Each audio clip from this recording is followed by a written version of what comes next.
And that's what she did. And I'm only blessed to be in this house because of my children and my relatives and the grace of God. So as long as I can live in this house and with the help from my children and my relatives and my friends that have been good to me down through the years. I was born in this world, and I'm subject to forget what I want to say. March the 29th, the year 1935, in Memphis, right outside of Memphis, in Tennessee, right outside of the city of Memphis. None of us know anything before you're born. Now you can say what I knew, you didn't know nothing. So everything that you know in this world today or whenever you're here, somebody told you. And sometimes we don't listen to what people tell you. My mother, and I'm quoting some stuff if I can repeat it. My mother and my two oldest sisters, my oldest brother, I did have an older brother, they never told me nothing. No more than where can I go find somebody looking for something. My mother and my oldest sister often told me that I was born a 7-month child, weighed less, and they told me more than once, and I weighed less than a pound. The only way they fed me was feeding me through my nose or something, somehow. But I made it.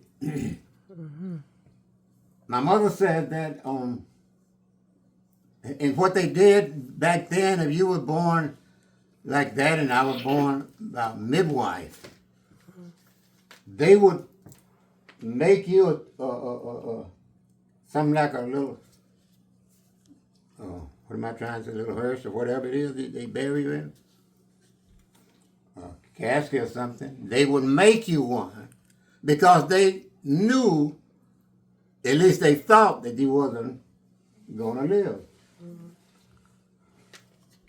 Mother said to me, and my two older sisters will often tell me that she would be at home because she was, let me just say this because I'm going to say some things that might seem comical, and you know sometimes I can be comical when I'm telling the truth. She would call my father. He would be on the farm, in the field, working, and tell my father that the baby he'll stop breathing. 3 times she said she did that. And my father would hurry up from the field. We were on the farm. Hurry up from the field. This was 60 years. What did I say? 60? Oh, I'm not 60, I'm 90. She would tell my father that the baby had stopped breathing. So my father would come home, getting ready to get the little thing they had made for me, because they just knew that I wasn't going to live. But 3 times, when my father came to the house, and he got there from wherever he was working on the farm, the baby had started breathing again. And this was 90 years ago. So they had said that I wasn't going to live. Because, you know, when you had a bushes in, what's the name of the lady? Midwife. midwife. Midwife. She had said that he ain't gonna live no way. So the 3 times when she called my father and told him that I had stopped breathing, when my father got to the house, guess what? I was breathing again. Well, not again. Well, it was again because I had stopped. So, this is 90 years later. The writer says, and I'm not trying to preach or anything today, but the writer says through many, we don't know what many is. We take a guess at it, that it's a whole bunch. Through many dangers, toils, and snares, I have already come because I'm still here. Yes, God. That's right. Not in the best of health. So I, without a doctor, without a hospital, because we didn't have no hospital then, they just raised me right there in the house, take me to the field. Let me say this because this seems kind of comical. Before that, I had, I think, 7, 6, 7, 8, there were 14 of us that lived. I had 2 older sisters to pass and 2 twins, and I think another kid that passed. It was 19 of us in all. But 14 of us lived, 7 girls, and 7 boys. What the writer said, that through many dangers, toils and snares, I have already, I know that because I'm here on today by the grace of God. I'm not going to, just a couple more things I just want to say while I'm talking, and God allowing me to, because most time I can't think of nothing. Nothing will come to me. I forget what year it was now, because I worked at Bethlehem Steel for 39 years. Got up I don't know what day it was, one morning. Goes, I'm a person that always want to be the first person on the job. Whatever I'm doing, I want to be on time. And people be on time, but I just want to be the first one there. I got up in my car to go to work in this yard right here. Your mother Chris was in the bed. And as I went to get in the car, I started hurting. I mean, pain that you can't. And I know all people have pain. And you can be a fool if you want to, but sometimes when you have sickness, nobody don't have to beg you to do nothing. You have sense enough to get up yourself. I had always in all my life, in my young years, let me say this, because something I say seems funny, but my mother had birthed all of her kids before that. Not birthed them, but fed them, milk fed them, breastfed them, what I'm trying to say. But because when I was born, I was so sick and she was so sick, she never breastfed the kids anymore. And I used to talk to her about that. Well, why couldn't I have that milk? But anyway, when I got up that morning, and I was hurting in all of my life before then, I had always wanted to ride an ambulance. Please, let me ride an ambulance. Let this be the day. Let this So Chris said to me, he said, you hurting like that, why don't you go to the doctor again? When you hurting bad enough, nobody have to tell you to go to the doctor. And I was hurting so bad, and they called it ambulance, and on the first time I got an ambulance, didn't want to be in it because I was hurting too bad. And they took me to Miller Fillmore Hospital. I never forget. And I just kept hurting. I kept hurting, and I listened. Miller Fillmore was one of the esteemed hospitals then, you know. The one that was used to be on what? Yeah. I heard it. I heard it from around 6 o'clock, 7 o'clock in the morning, because that's when I started in the car about 6, and wouldn't stop hurting. I mean, I was hurting. And they took me to Miller Fillmore, and they ran X-rays and everything, and I never hollered in my life because I had heard it before. But I was hurting so bad until I couldn't stop hollering. I mean, I was hurting. And they took X-rays and everything. And because I was always foolish and eating hot sauce, I ate hot sauce all my life. Wasn't no good for me, but I ate it. And I had ulcers. They, after taking X-rays, Miller Fillmore couldn't find anything. So they said, we're going to cut him open because we know he have X-rays. Not X-rays. Ulcers. Yeah. They cut me open, and when they cut me open, they seen that my esophagus was wide apart. Every doctor anywhere will tell you, if your esophagus have ripped apart back here, and the stuff ran in your stomach, you're supposed to have been dead right away. They told Chris that, and the doctor, your husband was supposed to be dead the minute that liquid from his esophagus hit his stomach. So they called. I don't know how many people came from Memphis, and my children came. It was a lot. Yeah, it was a lot. I know it was a lot. So they told Chris, the doctor did, that you better, if you have any relative, you better get him here as quick as you can, because his esophagus is ripped apart, and that stuff had ran in his stomach, and he's supposed to die right away. So I remember some of the people being in the room. So they said to Chris that he's not going to live. We know he's not going to live. So if you will give us the opportunity, we are going to give him some kind of medicine. I can't talk like I would like to.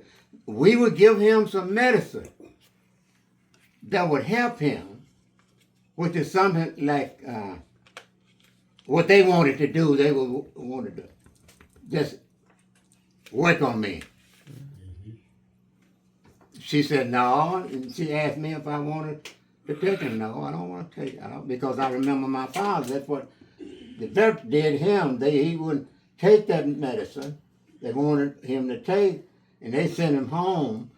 Said let him die at home then, because ain't nothing else we can do if you don't give us the permission to do that. So she asked me, and I said no, I don't want to take the medicine. She said no, I don't want you to take the medicine either. But to let you know that sometimes God is just on your side. Yeah. Because what they did, they put me in the bed. I never forget it. And we had told them that we wasn't going to take the medicine. And they had, I don't know what they did.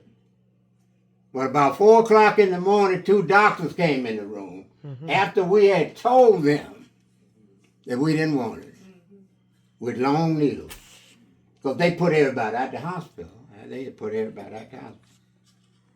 Only thing I could do was just shake my head to tell them that I didn't want it, because we had told them we didn't want it, and each doctor had a long needle.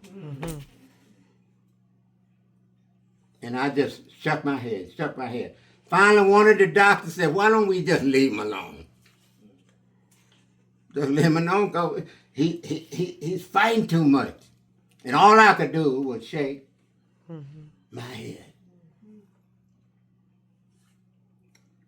Woke up the next morning, And they set the date that they were going to fix my esophagus.